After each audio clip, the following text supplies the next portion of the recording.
Meditated daily for 30 minutes at least for like 4 years. And I want to give you some advice and ideas on how to actually like stick to meditation. And so if you're a beginner, you're just starting out, or maybe you've like been at it for a while or been like kind of off and on, or just haven't been able to like make it into a habit, this is the video for you. So let's get started. My name is Jackson Kirchis. I'm a former startup executive and Zen monk. I created the world's first major in happiness studies at the University of Alabama, taught a course on happiness at the University of Alabama, and now I own a couple businesses where I speak and train. I work with the military, private sector, etc., and individuals, but all of it is around happiness, mindfulness, meditation, etc. And so I want to give, I'm not going to keep you long. This is like a very, very practical how-to guide. It honestly might not even be that entertaining. It's literally just as practical as possible. If you watch this, you will stick to meditation, okay? So I'm going to take you through like basically 5 steps to help you build out a plan to make your meditation practice a habit, okay? And that I think is like the missing piece. So often like there's tons of videos of like guided meditations all over YouTube, and people be like, oh, you should meditate every day or whatever. But like, how do you actually intentionally do that, right? It's like New Year's resolutions. Like everyone sets up a New Year's resolution every year that they're going to read a bunch of books and lose 10 pounds and start working out more and whatever. And it's like, it doesn't actually happen. So I'm going to walk you through how, based on a book I wrote, How to Stick to Meditation. I wrote this while living with Zen monks, and sort of combination of habit formation, the science, and then the art of mindfulness and meditation. So start with number 1 is you need to define why you're even going to bother doing this. Like, why is mindfulness or meditation important to you personally? And creating like an emotionally compelling reason why you're going to stick to it. So you may consider this. Okay, what are we even talking about when we talk about like mindfulness or meditation? Mindfulness is the ability to be where your feet are. Okay, it's ability to be present. Right? If you think about it, like so much of the time we're not living our lives, we're living our mind. So your mind is like thinking, oh, I have all those emails I need to look at, and what am I going to eat for dinner? Or, oh, the other day that thing happened and I'm still upset about it. It's like, no, life is right here, but we're time traveling in our own minds. And so this is cultivating our capacity for awareness. In the Zen language, I really love, they use the phrase, becoming intimate with the present moment. And so why are we doing this? Obviously, it's going to be up to you to decide that personally, but a lot of it has to do with wanting to just not miss our life, right? This is becoming intimate. Remember that word I just said, becoming intimate with your own experience of your day-to-day life, because you're actually there where your feet are instead of living in your mind.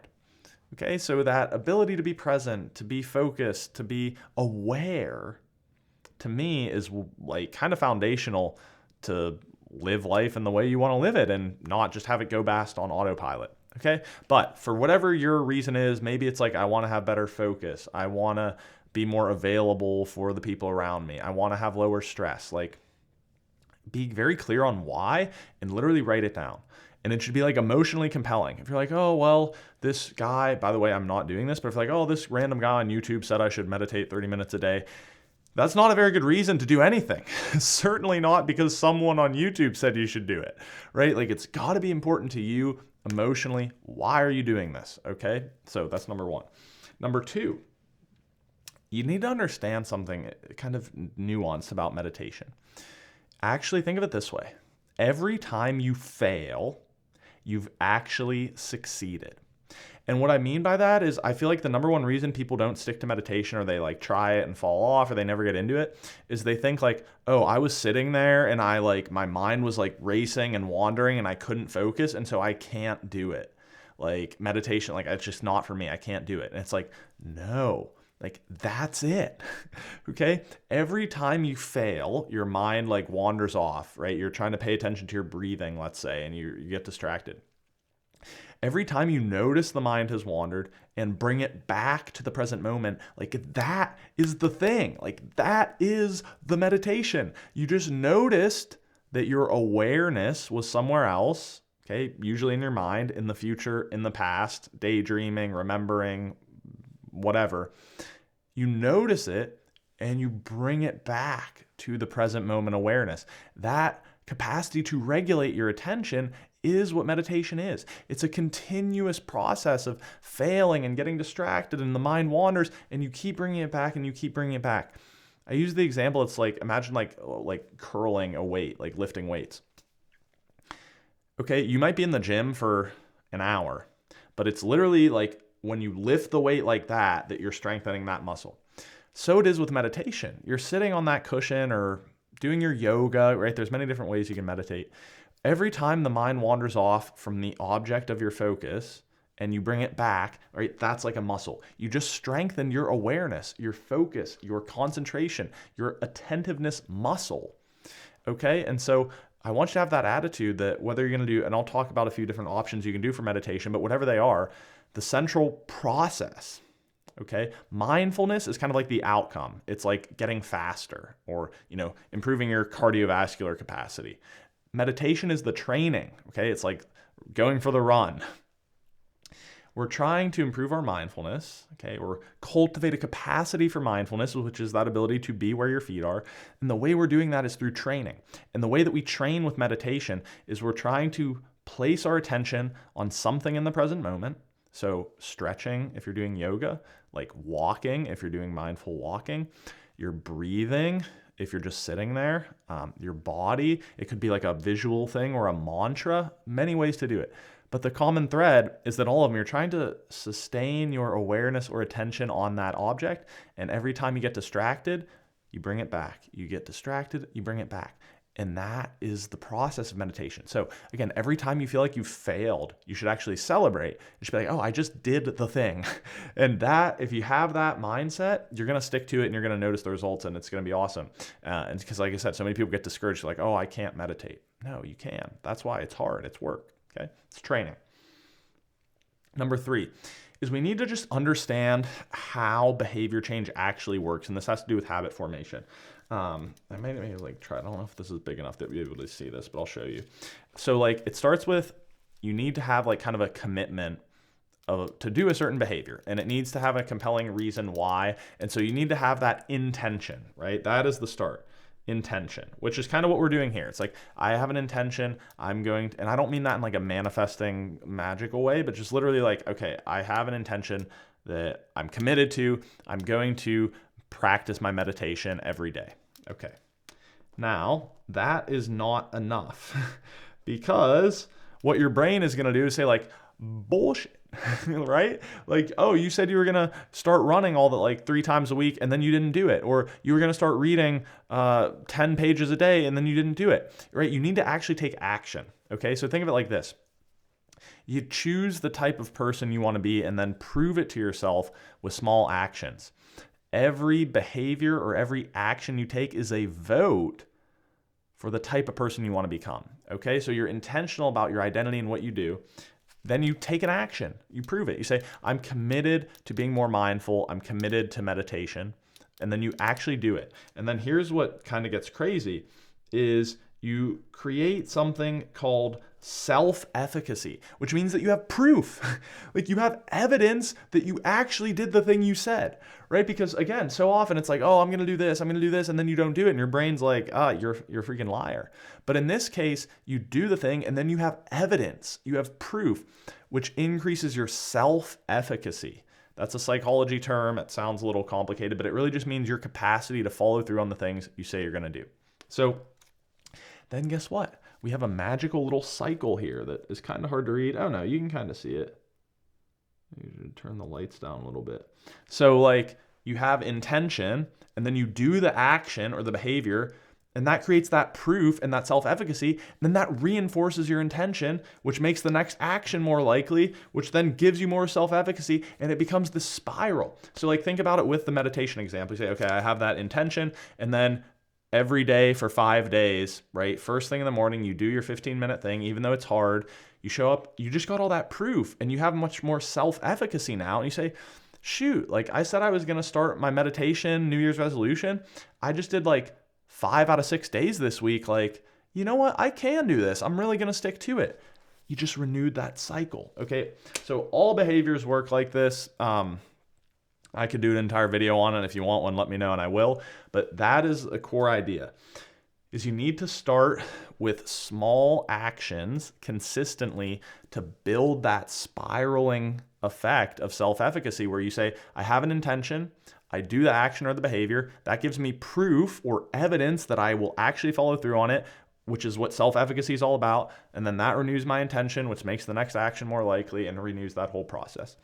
Okay, so start small and consistent, focus on not putting up zeros and just building momentum with really, really small habits. Okay, one small daily habit that needs to, there's another important quote, you need to have a habit before you can build on it. You need to have a habit before you can scale it. Okay, so that's step number 3, is thinking in terms of tiny habits, thinking in terms of one small vote every day so that I can build that momentum cycle. Okay. Now this is where the rubber meets the road. Step number 4 is literally just make a plan, okay? So I'm gonna try not to be like too in your face here, but it's so funny how like obvious this is, but we overlook it. It's kind of like, you ever run into someone and you're like, oh, like your old friend, like, oh, we should catch up soon. Oh yeah, it was good to see you, dude. We should catch up soon. Yeah, we'll catch up soon. And then what happens? So if you simply create an implementation intention, that's the term from the like psychology literature, when, where, and for how long are you going to do this? Like there are studies on this. It will literally 2 or 3x your compliance or your follow through. Okay, and so very simple formula. I'll give you 2. One of them is just a time trigger, and the other is the Tiny Habits formula from a guy named BJ Fogg. He's a professor at Stanford. He has a Tiny Habits program. If you want to ignore everything I say and just do his Tiny Habits program, that's fine. It's a wonderful program. So what it is like this, okay? Remember when, where, and for how long. And so you say, okay, I'm going to recommend you do it in the morning. And the reason for that is twofold. First, that's going to set up your trajectory throughout the day to be better because you're starting your day off with mindfulness, with building self-efficacy, which with sticking to the commitment you've made to yourself to be more present. Okay. And so then think about like a small shift at the beginning of your day. Over the course of your day, that shift gets like bigger and bigger. The second is there's just way less room for things to go wrong in the morning, right? Because by the time like the end of your workday comes around, you're like, oh, I still have to check that email, and then, oh, I have to run over to pick up this thing, and then, oh, I was trying to go to the gym, but I don't know if I have time, and there's like a million different things that can go wrong. You have way more of a like locus of control over your day first thing in the morning, okay? So you got morning for 2 reasons, and here's the 2 recipes. So one is just a time. At 7 a.m., I will do my meditation in blank spot for however long. I'm going to make a recommendation here that you start with 10 minutes. No more, maybe less, but probably not less. Just 10 minutes. Okay, and the reason for that is, like I said, if you try to do an hour a day, like it's just not going to happen. If you try to do 40 minutes a day, it's not going to happen. You need to start with something so easy. And once you do like 3 weeks, then you can say, all right, I'm going to add 5 minutes. I'm going to add 10 minutes. Just start with 10 minutes, okay? It's just so much easier. So every day at a set time, you can set an alarm, put a reminder in your calendar, whatever, or this is where you can layer it in with the Tiny Habits formula. Pick a behavior you do every single morning, and you just go, after I blank, I will blank, okay? So after I get out of the shower and put on my clothes, I will meditate for 10 minutes in my spot. After I turn on the coffee maker and get the morning paper, outdated example, I will meditate for 10 minutes. So in both cases, right, you have that trigger, either a time or a behavior. And remember I said about the where. This is like subtle, but very important. I have like a spot right over here where I have a little square cushion on the ground and then like a round cushion and a little bench. You need to have a designated space, which sounds like way over the top, but it's actually super important because a lot of times you have to create like a psychological association. Like, have you ever had this feeling of like trying to work out at home versus like if you just go to the gym or like go to a yoga class or go to whatever? Like, it's so much easier once you're actually there, right? And so you want to have a designated space associated with the meditation so that if you're feeling like, oh, I really don't want to do this, you can just like be like, all right, all I got to do is just sit on the spot and I'm just going to go to my spot and see if it feels easier. And promise you it will once you do it. So this can be a little outdoor area, literally just a corner of your room where you put a little meditation cushion, which, by the way, I'll even show you this.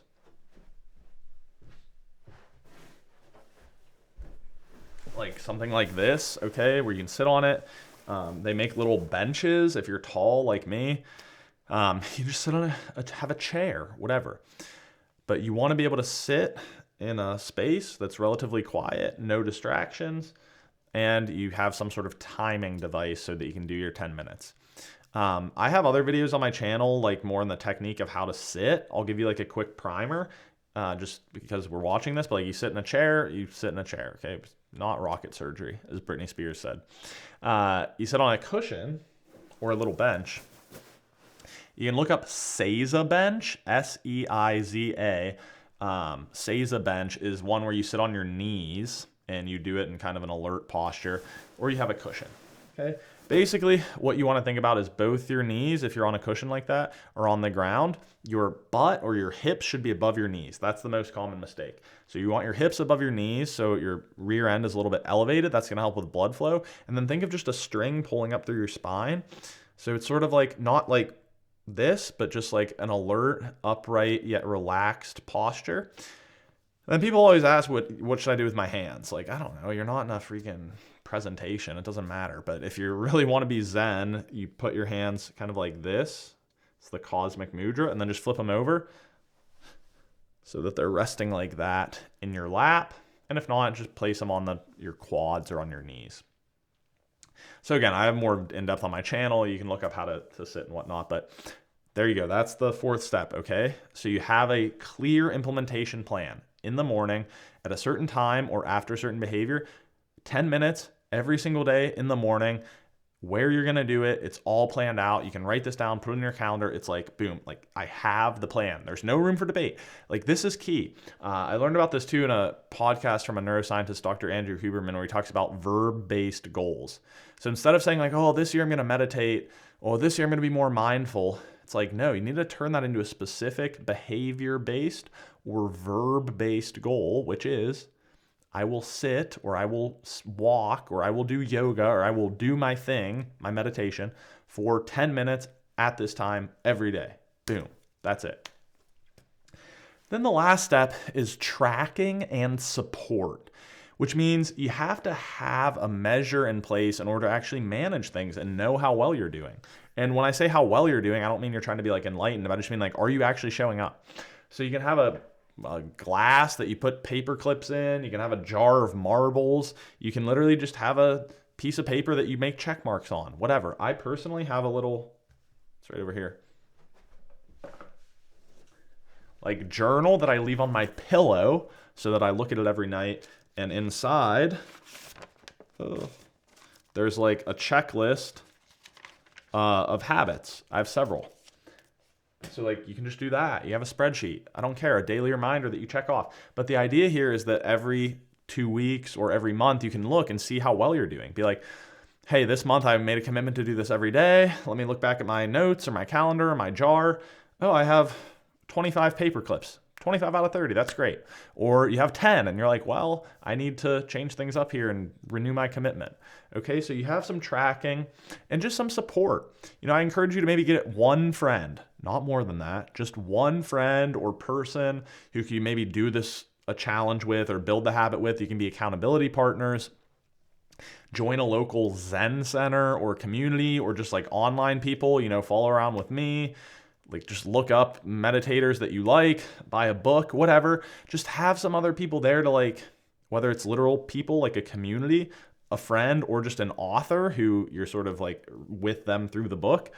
Just some support basically to stick to it, right? Those two kind of go together. You need to be able to measure how you're progressing and how much you're showing up for accountability, and then just try to get supports around you to make it easier.